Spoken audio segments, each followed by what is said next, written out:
Good morning to all. आज हम एक नई कविता, एक दंतलित मुस्कान और हर्ष, कवि हैं इसके नागार्जुन। इस कविता को लेकर मैं आपके सामने हाजिर हूं। कविता को ध्यानपूर्वक पढ़िए और उसका सरल अर्थ जो है वो जानने का प्रयास कीजिए। कविता परिचय के रूप में मैं आपको बता रहा हूं कि जो कविता है, यह इस कविता में कवि ने बच्चे के मुंह में आते हुए नए दांतों को देखकर जो खुशी और प्रसन्नता उनको अनुभव हुई है, उसका यहाँ पर उन्होंने बहुत अच्छा चित्रण किया है। बच्चों की मुस्कान मनमोहक, आकर्षक और प्रभावशाली होती है। इस कविता में कवि ने अपने शिशु की, अपने बच्चे की दंतोलित मुस्कान का सजीव चित्रण किया है। बच्चे की मुस्कान में कोमलता होती है, सरलता होती है, निष्कपटता होती है, सहजता होती है, स्वाभाविकता होती है, वो मनोहारी होती है। उसमें किसी प्रकार का बनावटीपन नहीं होता। उस मुस्कान में, बच्चे के उस मुस्कान में किसी प्रकार का स्वार्थ नहीं होता। बच्चे की मुस्कान को देखकर सभी का मन प्रसन्नता से भर जाता है। इस दुनिया में माँ बच्चे को जन्म देती है, वह उसका पालन पोषण करती है, उसकी परवरिश करती है। बच्चे की परवरिश में, लालन पालन में माँ का योगदान महत्वपूर्ण होता है। वो बच्चे को जन्म देती है, उसका लालन पालन करती है, उसके खान पान का ख्याल रखती है, उसकी देखभाल करती है, उसकी रक्षा करती है, उसे अच्छी शिक्षा और संस्कार देती है। बच्चा माँ की गोद में स्वयं को ज्यादा सुरक्षित महसूस करता है।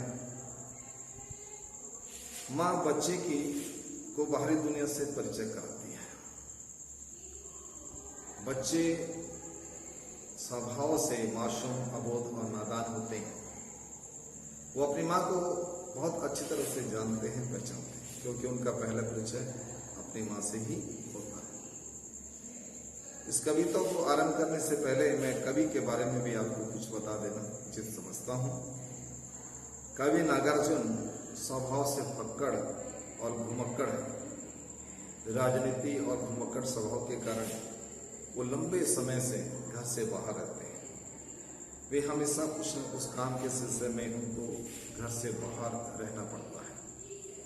वे हमेशा यात्रा पर रहते हैं, इसलिए उन्होंने स्वयं को प्रवासी, यात्री और अतिथि कहा। तो यहाँ पर उन्होंने अपने बच्चे की भाव भंगिमा, उसकी एक्टिविटी, उसके मन और उसके क्रियाकलाप को देखकर कवि का मन प्रसन्नता से भर जाता है। बच्चे का भोलापन, बच्चे की मुस्कान कवि के दिल को जीत लेती है। कवि ने अपनी मजबूरीवश बच्चे को स्वयं को परिचय देते हुए पराया बताया है। बच्चा छोटा है, कवि का जो बच्चा है बहुत छोटा है। वो अपने पिता को लंबे समय से देखा नहीं। अचानक उनके आ जाने से बच्चा उसको अच्छे से पहचान नहीं पाता, लेकिन पहचानने का प्रयास करता है। इस कविता में एक शब्द आया है, मधुपर्क। मधुपर्क का अर्थ होता है दही, दूध, घी, शहद और गंगा जल से बनाया हुआ मीठा पदार्थ। और माँ उस मीठे पदार्थ को अपनी उंगलियों में डुबोकर शिशु के मुंह में रख देती है और शिशु या बच्चा बड़े आनंद से उसको चूसता है, उसको खाता है। तो आइए सबसे पहले कविता को हम पढ़ते हैं।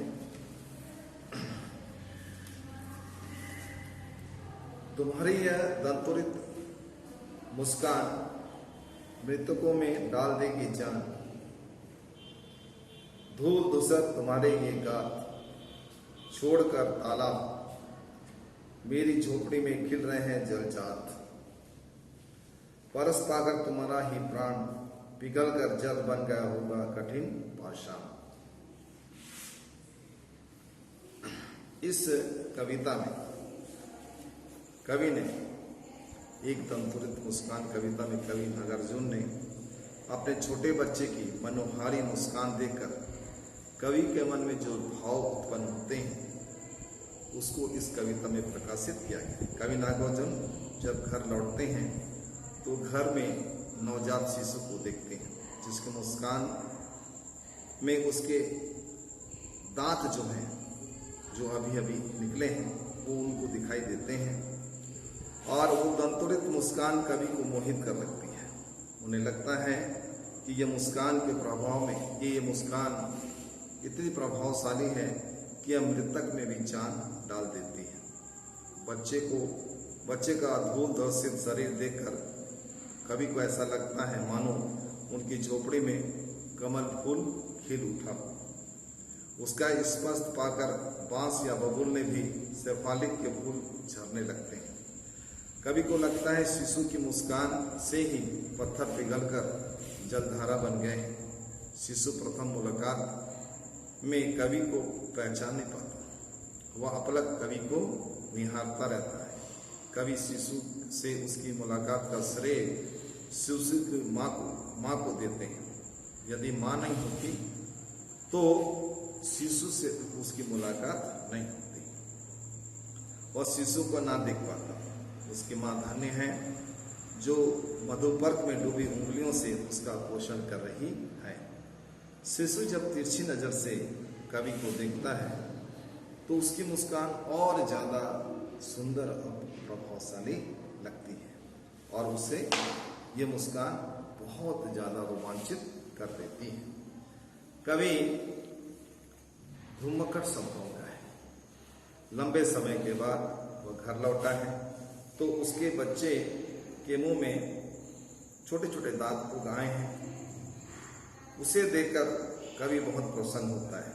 वह बच्चे को संबोधित करते हुए कहता है कि हे नन्हे नन्हे दांतों से युक्त तुम्हारी ये जो मधुर मुस्कान है, हे बालक, हे शिशु, तेरे नन्हे नन्हे दांतों से युक्त तुम्हारी ये जो मधुर मुस्कान है बड़ी आकर्षक और मनोहारी है, मन को आनंद देने वाली है। इसे देखकर मुझे ऐसा लगता है जैसे मृतक प्राणी भी तुम्हारी मुस्कान को देखकर जीवित हो उठेगा। मतलब तुम्हारी मुस्कान में मृतक प्राणी को जीवित करने की भी क्षमता और शक्ति है। अर्थात तुम्हारी यह मुस्कान को देखकर मुर्दा भी जिंदा हो जाएगा। तुम्हारी मोहक मुस्कान उदास निराश लोगों को प्रसन्नता प्रदान करने की शक्ति रखती है। तुम्हारा धूल से सना हुआ शरीर बहुत सुंदर लग रहा है। इसे देखकर ऐसा लगता है मानो कमल के फूल तालाब को छोड़कर मेरी झोपड़ी में आ गए हों। अर्थात तुम्हारा शरीर कमल के समान सुशोभित हो रहा है। हे शिशु, तुम अत्यंत प्राणवान हो ऐसा लगता है। तुम्हारा स्पर्श पाकर ही कठोर चट्टानें पिघलकर जलधारा के रूप में परिवर्तित हो गई हैं। अर्थात तुम्हारा स्वरूप सौंदर्य को देखकर पाषाण हृदय भी पिघलकर कोमल बन जाता है। तो इस प्रकार इस पहले स्टांजे में कवि ने बच्चे की जो मुस्कान है, शिशु की जो मुस्कान है, उसको कोमल, पावन और प्रभावशाली बताया है। कवि के अनुसार कोमल शिशु का स्पर्श पाकर कठिन से कठिन पत्थर पिघलकर जलधारा के रूप में परिवर्तित हो गया है। आइए अब दूसरा स्टांजा देखें। आइए अब दूसरा स्टांजा पढ़ते हैं। छू गया तुमसे कि झरने लगे पड़े से फालिक के फूल, बांसता की बबूल, तुम मुझे पाए नहीं पहचान, देखते ही रहोगे अनिमेश। थक गए हो आंख लूं मैं फेर, क्या हुआ यदि हो सके पर जितना पहली बार, यदि तुम्हारी माँ ना माध्यम बनी होती, यदि तुम्हारी माँ ना माध्यम बनी होती आज, मैं ना सकता देख, मैं ना पाता जान तुम्हारी यह दंतुरित मुस्कान। तो इस दूसरी पंक्तियों में, दूसरे स्टैंजे में कवि लंबे प्रवास के बाद, काफी लंबे यात्रा के बाद अपने घर लौटा है और अपने बच्चों को देखकर बहुत खुश है और अपने परिचय, अपने संबंधों का परिचय बताते हुए अपने भावनाओं को व्यक्त करता है। कवि शिशु को संबोधित करते हुए कहता है, तुम बहुत कोमल और नाजुक हो, तुम्हारा स्पर्श पाकर कठोर स्वभाव वाले बांस और तीक्ष्ण कांटों से युक्त बबूल भी कोमल बनकर शेफालिका के फूल जैसे बनकर बरसने लगते हैं। आशा यह है कि बच्चे इतने सुंदर और कोमल हैं, बच्चा इतना सुंदर और कोमल है कि उसके मनोहर मुस्कान के समक्ष कठोर हृदय वाले लोग भी नरम हो जाते हैं, कोमल हो जाते हैं, सरस हो जाते हैं। कवि शिशु को एकटक निहारता हुआ देखकर कहता है कि हे शिशु, तुम्हारी इस तरह एकटक देखते रहने से तुम मुझे एकटक देख रहे हो और देखकर मुझे पहचानने का प्रयास कर रहे हो।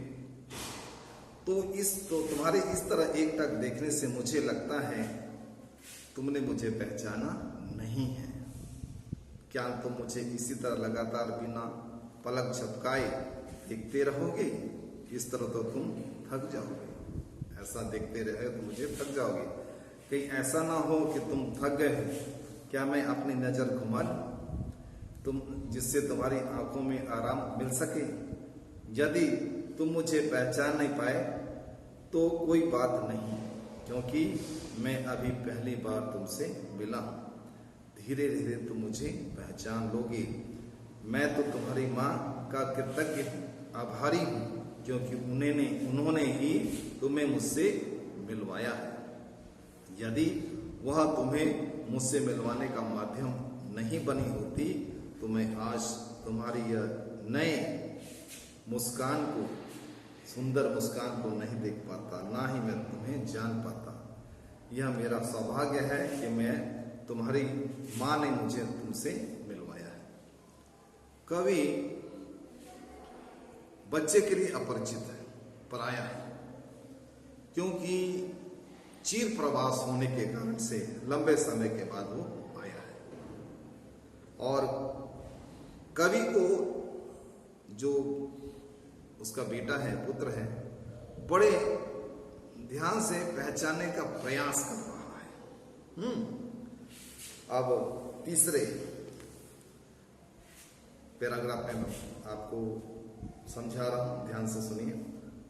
धन्य तुम, मां भी तुम्हारी धन्य, चिर प्रवासी मैं इतर मैं अन्य। इस अतिथि से प्रिय तुम्हारा क्या है संपर्क, उंगलियां मां की कराती रही मधुपर्क। देखते तुम इधर कनखी मार और होती जब की आंखें चार, तब तुम्हारी दंतरित मुस्कान मुझे लगती बड़ी छवि मां। कवि ने बच्चों को मिलाने का माध्यम मां बनी है। मां की महिमा का वर्णन करते हुए कवि बोलता है, मैं चीर प्रवासी हूं, लंबे समय के बाद घर आया हूं और तुमसे पहली बार मिल रहा हूं। कवि कहता है, हे शिशु, तुम धन्य हो, तुम्हारी मां भी धन्य है, जिसने तुम्हें जन्म देकर मुझे कृतज्ञ किया है। तुम्हारी मां ने तुझे जन्म देकर मुझे कृतज्ञ किया है।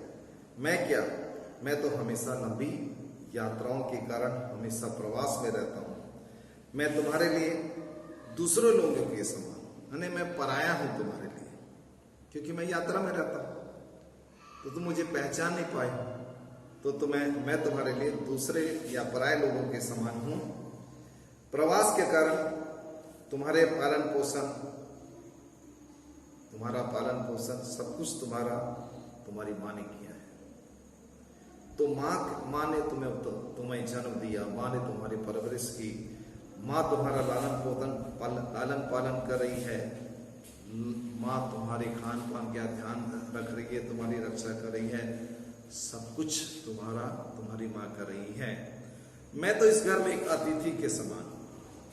हे प्रिय शिशु, इस अतिथि से तुम्हारा कोई संपर्क नहीं रहता। तुम्हारी माँ ही तुम्हारा सर्वस्व है।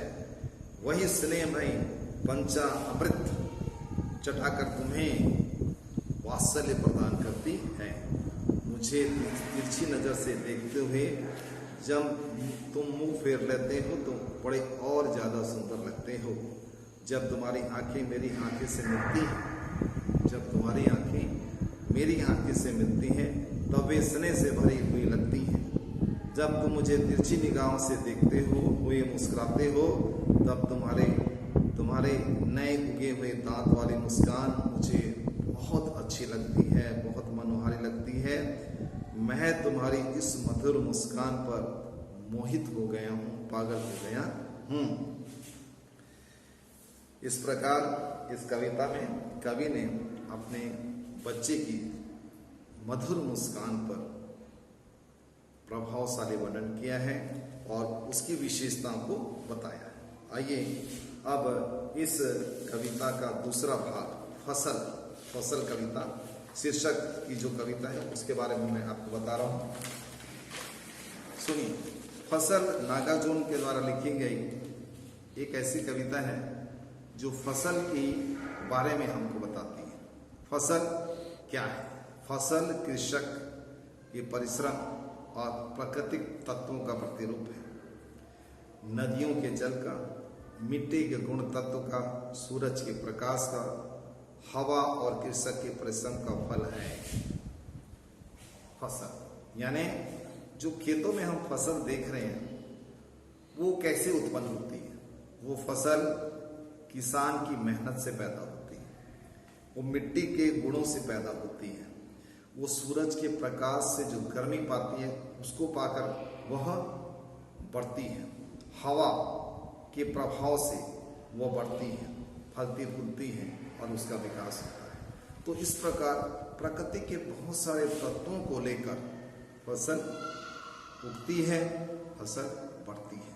इसलिए नदियों के जल से फसल सींची जाती है। फसल के लिए पानी जो जल है वो बहुत महत्वपूर्ण है, इससे फसल का विकास होता है, वो फलती फूलती है। तो नदियों का जो जल है, नदियों के जल से फसल सींची जाती है, इसलिए फसल को नदियों के जल का जादू कहा है। फसल तैयार करने में किसान का बड़ा योगदान होता है। वह खेत में बीज बोता है और फसल तैयार होने तक अथक परिश्रम करता है। बीज बोने से लेकर फसल पकने तक किसान अथक समय अथक परिश्रम करता है। फसल कृषक के परिणाम का ही एक रूप है।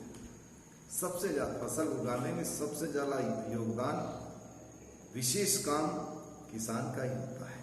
तो इस प्रकार आइए इस कविता को अब हम पढ़ते हैं और उसका सरल अर्थ जानने का प्रयास करते हैं कि कवि ने इस फसल कविता में अपनी किन भावनाओं को अभिव्यक्त किया है। तो मैं सबसे पहले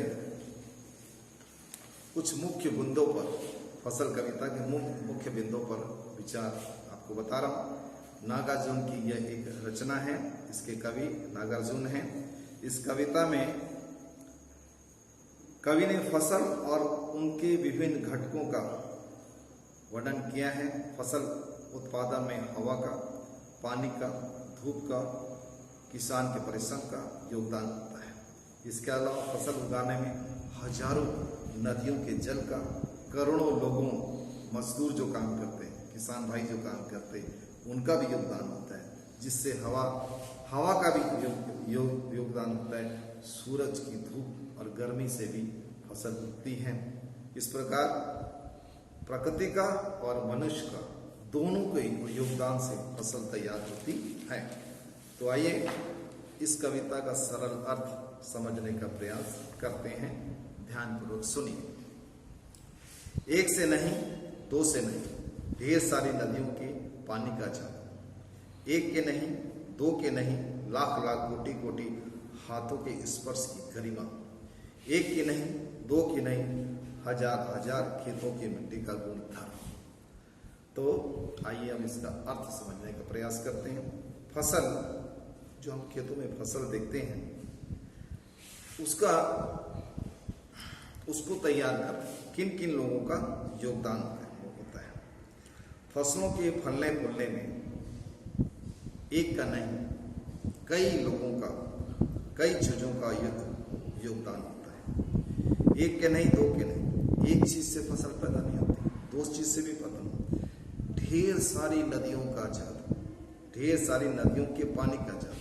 फसल के लिए, फसल उगाने के लिए, फसल के विकास के लिए नदियों का पानी जरूरी है। नदियों के पानी से फसलें सींची जाती हैं और जल का प्रभाव, जल का जादू जब फसल पर चलता है तो फसल बढ़ती है, फसल का विकास होता है जल के सहयोग के, जल के जादू से। एक नहीं, अनेक नदियों का, भारत में अनेक नदियां बहती हैं और अनेक नदियों के जल से फसलें सींची जाती हैं, फसलें पैदा की जाती हैं। एक के नहीं, दो के नहीं, लाख लाख कोटि कोटि हाथों के स्पर्श। पूरे हिंदुस्तान में जितने भी खेत हैं, सब खेतों में किसान मजदूर मिलकर खेतों में बीज बोते हैं, फसल बोते हैं और उस पर फसल तैयार करने के, उस पर काम करते हैं। विभिन्न खेती बाड़ी से जुड़े अनेक प्रकार के काम होते हैं। फसल पैदा करने के लिए बहुत सारे काम करने पड़ते हैं, तब जाकर फसल होती है। तो किसान और मजदूर सब मिलकर उस खेत में फसल पकने, तैयार करने के लिए, उसके लिए, उसको जन्म लेने में, उसका विकास करने में, उसको आगे बढ़ने में परिश्रम करते हैं।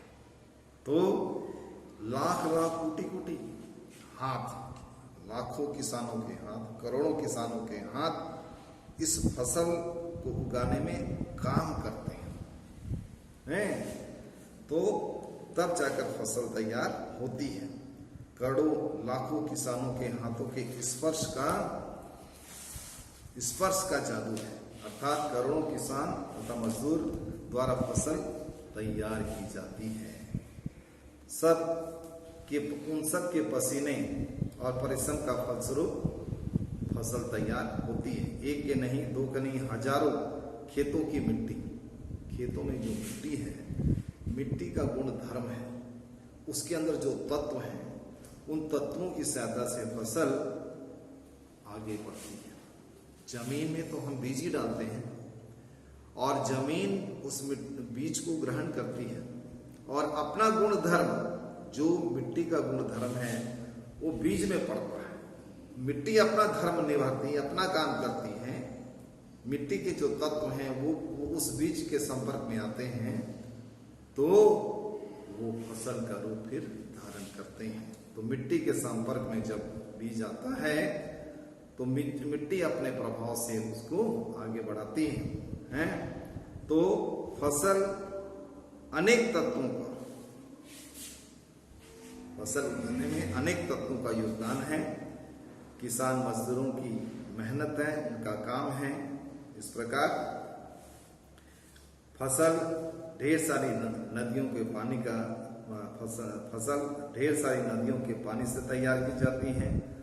खेतों में मिट्टी का जो गुणधर्म है उसके अनुसार भी फसल तैयार होती है। फसल ढेर सारी नदियों के पानी का जादू का परिणाम है। अब आगे दूसरे स्टांजे में कवि क्या बोलता है उसको समझिए। फसल क्या है? और तो कुछ नहीं, वह नदियों के पानी का जादू, वह हाथों के स्पर्श की महिमा है। भरी काली संदली मिट्टी का गुणधर्म है। रूपांतर है सूरज की किरणों का, सिमटा हुआ संकोच है हवा की थिरकन का।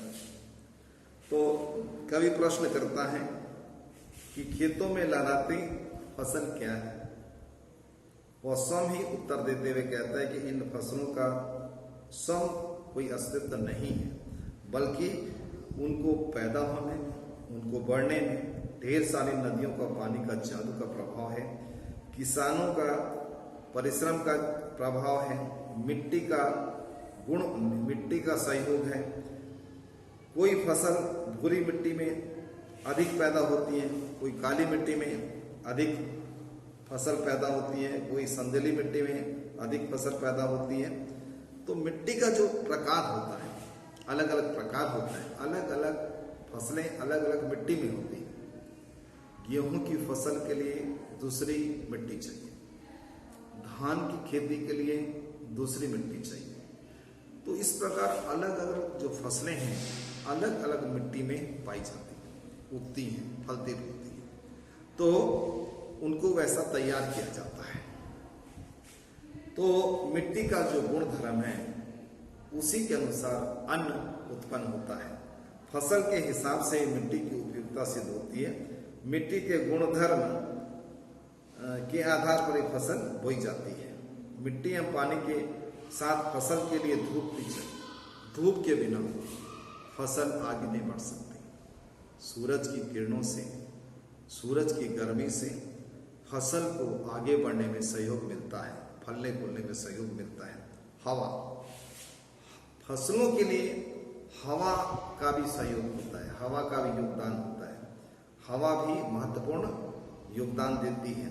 इसके बिना फसल की कल्पना ही नहीं की जा सकती। फसल सूरज के बदले स्वरूप का ही परिणाम है, हवा की थिरकन का परिणाम है।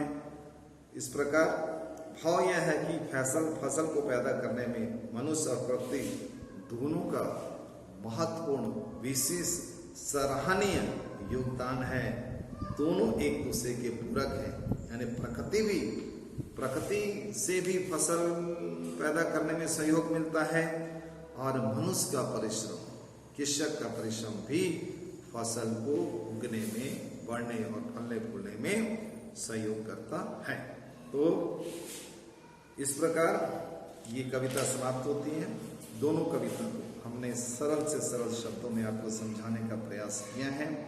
आपके पास जो भी गाइड है उसको निकालिए और इस कविता के सरल अर्थ को पढ़िए और इस दोनों पाठ के प्रश्न उत्तर 1 से लेकर 10 तक प्रश्न उत्तर अपनी हिंदी फेयर नोटबुक में लिखिए। गाइड बुक से आप सहयोग लीजिए, उसी से देखकर आपको प्रश्न उत्तर लिखना है। अब पढ़ेंगे, आपको समझ में आ जाएगा। अगर नहीं समझ में आता है किस प्रकार, फिर पढ़िए, 2-3 बार आप उसको पढ़िए, जरूर आपको समझ में आएगा। यदि फिर भी कुछ समझ में ना आए तो स्कूल जब खुलेगा तो हमसे सहयोग लीजिए। लेकिन इस अवकाश से समय में आप पढ़ने का और लिखने का, प्रश्नोत्तर बनाने का काम जरूर कीजिए, ताकि स्कूल जब खुले तो हमको करेक्शन करने में आसान होगी। अब हम नेक्स्ट क्लास में एक नए विषय को लेकर आपके साथ फिर हाजिर होंगे। तब तक के लिए इजाजत दीजिए। नमस्कार, गुड बाय, स्वस्थ रहिए, मस्त रहिए, ओके बाय।